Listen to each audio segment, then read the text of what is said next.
Sanibonani wey'ngane zakwethu, ake nginibela lapha ende futhi nginamukele kuyona i-channel ehamba phambili i-Radio Inkezi. Lami igama ngumfeza nguthuthi wakho uMalubathi la sibona amagumede. Mawuthi mhlawumbe usemusha kuleli khasi, ngizophinde ngicele ngisho ukuthi uyasubscribe, ungakhohlwa ukukhomenta nokulike nokushare.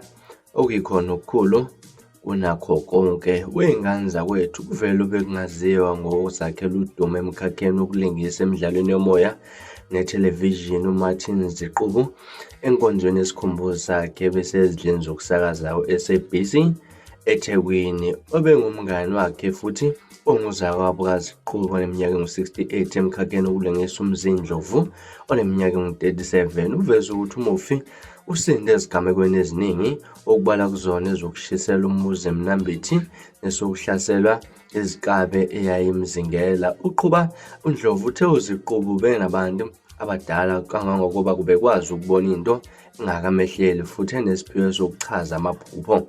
Umufi obebuya beyiphimbo lomsakazo uchazwe njengomuntu obesegcina isikhathi ehloniphana nenomfi ebihlanganisa umndeni wakubo. Izikhulumi eziningi zithe ziqinde kakhulu kulolu dengezi lakwaZiqubu. Indodana kamufi umnumzane Lindisipho Ziqubu ethe namanje ayikazi ukuthi kwenzakalani kwenzekeni kuyise ngoba-ke ubewumqemane futhi-ke ubengakhombisi izimpawu zokugula eziningi. Bethe-ke bengakavamisile ukumphupha ubaba, kodwa-ke ngosuku ashona ngalo uchaza ukuthi wamphupha. uLindisipho ubonge kakhulu abaphathi bophozi FM ngokuqokuyise njengephimbo lomsakazo ngenxa yokuthi uZiqubu ubekuthakasela kakhulu ukuba yizwi lokhozi FM kangangoba ubeze abachomele ngalokho kwakhe.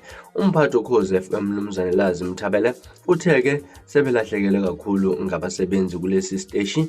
Naye uMthabele uchaza uZiqubu njengomuntu obenekhono elisimanga enezebe elihlukile kakhulu futhi elingungqa phambili. Abakhulumela abanye abalingisi ngomnumzane Sibizi Madlala noMthandeni Khanyile nabo bahamba emazweni abantu abaningi ngentobeko okaZiqubu. Nomphathi wezinhlelo bebambile futhi esikhulu ophikweni lemidlalo yomoya uMandla Mr Gold Mdletshe uthe ufunde kakhulu kuZiqubu.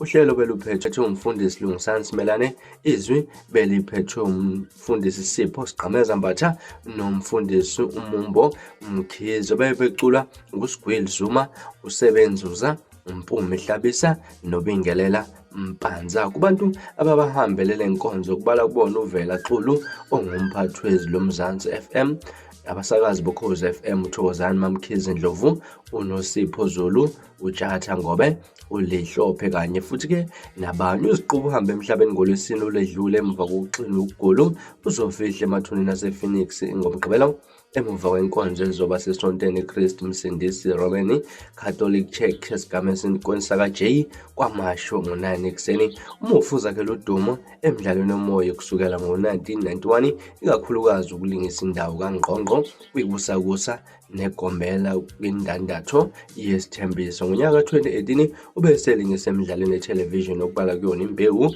The Seed, Isibaya, iHostela, Uzala, Amalanga Wafani noMthathwelanga. Ngaphambili kokulingisa uZiqubu benguthisha eminyakeni engu-40 edlule. Ushiye emhlabeni umkakhe uNkosana Nhlanhla Ziqubu, indodana kanye nabazukulu ababili.